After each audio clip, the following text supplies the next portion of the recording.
All right, the New York City trial against former President Trump continues this week, representing just one aspect of the left's coordinated effort at lawfare against the 2024 GOP presidential candidate. Now, earlier today, House Speaker Mike Johnson visited the Manhattan courtroom to witness the spectacle for himself, with the far-left judge presiding over the trial having placed a gag order on former President Trump. The perspective of trial observers, such as Speaker Johnson, has become invaluable. Well, joining me now to discuss this is someone else who was there. He was there yesterday, U.S. Senator Tommy Tuberville from Alabama.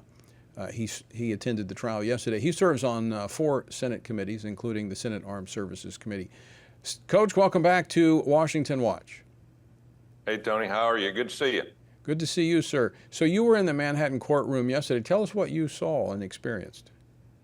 Well, first of all, I went to support, number one, my friend, Donald Trump. And hopefully the next president of the United States, he's got a gag order on him, Tony. And this is a one-way street. All Democrats, all politicized, the judge on down. We got a crooked witness that should be in jail right now for what all he's done, how he's lied. And he even got on the stand yesterday. I was shocked.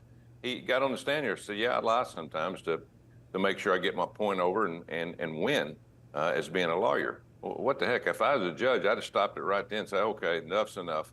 I mean, we're not going to go by the testimony of this guy. He's already admitted that he lies. So, but we went up to help President Trump, set behind him. And then, of course, he has the gag order.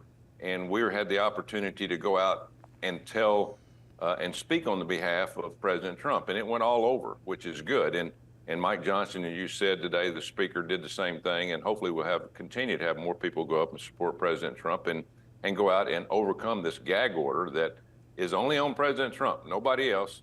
But this star witness they have goes out every night on TikTok and just rips the president, rips Republicans, rips our country. And he's a crook and a criminal and should be in jail. This is shocking on so many fronts. It's extremely troubling when you look at how this is radically undercutting our confidence in our judicial system. Exactly right, Tony. You know, here's one thing I noticed. There was around 20 assistant district attorneys in that courtroom, which was very small to begin with. Cops everywhere, police, the security was unbelievable. Had a few media people, had us. We sat behind President Trump, had the jurors, very uncomfortable place. President Trump has to go spend 7-8 hours a day there for, now this was 17 days. And, but you had 20 assistant district attorneys. You know, they've only prosecuted 3% of the crime in New York this year. The rest, most of them just go in the front door, out the back door. But all these prosecutors were in there watching this trial. It was their Super Bowl. What the heck's going on here? You know, this is a trial. It should be fair. Obviously, it's not. It's a lot of prejudice going on to the Democratic side. They want Donald Trump to be pulled out as the next representative from the Republican Party for President of the United States, but it's not going to work. He's going to get out of this. This guy got up there. You know, when you get up there and tell people, yeah, I recorded a lot of his conversations I had with him. They played one of them. And when did they allow lawyers to record your client and then play it against them in court? It's amazing to me how this whole thing's working out. It's all weaponized against Republicans. Troubling on so many fronts, as I said. Of course, the city, as you mentioned, overrun with crime, and this is their focus. I want to switch topics on this. I want to switch to the topic of Israel. You're on the Senate Armed Services Committee. You've called the Biden administration's pause on the weapons delivery a betrayal. Tell us why. Talk's cheap. You know, they're our number one ally, and they've got problems. Everybody says, well, there's a lot of the civilians that might be getting killed or hurt or armed or, you know, maybe even ran out of Gaza. But here's the thing, Tony. This is war, okay? When we went into Iraq, there was a lot of civilians that were killed. Nobody said anything about this. When people attack you, when people come after you, you have the right to take up for yourself. And that's what Israel has done. They were attacked brutally. Several thousand people were killed mercifully.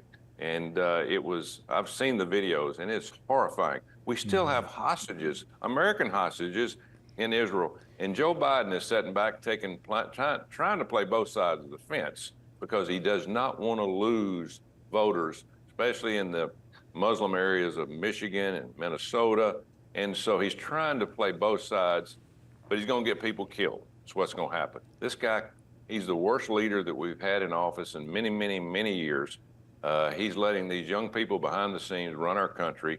There's no organization to what we're doing. We're trying to play both sides of the fence, and you can't do that when it comes to war. Somebody's going to win, somebody's going to lose. And we are on Israel's side as the United States of America because they have been with us since day one, and we need to support them. Coach, do you see any movement on the administration to release these munitions, these bombs to Israel? No, not really. I mean, you've got Senator Schumer here in the Senate. I mean, he's not going to do anything. He's not going to push the envelope. We're trying to do things in the House and send letters and stuff, but that doesn't work. I mean, at the end of the day, you have got to have somebody in 1600 Pennsylvania Avenue, or the President of the United States, that can make a decision and do what's the best, not just for us, but for our allies. And Right. And he is letting us down. Biden is letting us down on so many fronts. There's not one thing that he's done right, especially in foreign relations, since he's taken office. And it's getting worse. And we're going to end up in a world war if we don't watch it. He's got to stand up for our allies. I think they're making the world more volatile. There's no question about it. We're out of time, Senator, but what amazes me is that they'll make demands of Israel, but I've not heard them demanding Hamas lay down their arms, release the hostages, and this whole thing would be over. That's all they have to do. That's all they have to do, and it's over with. But they're not going to do it.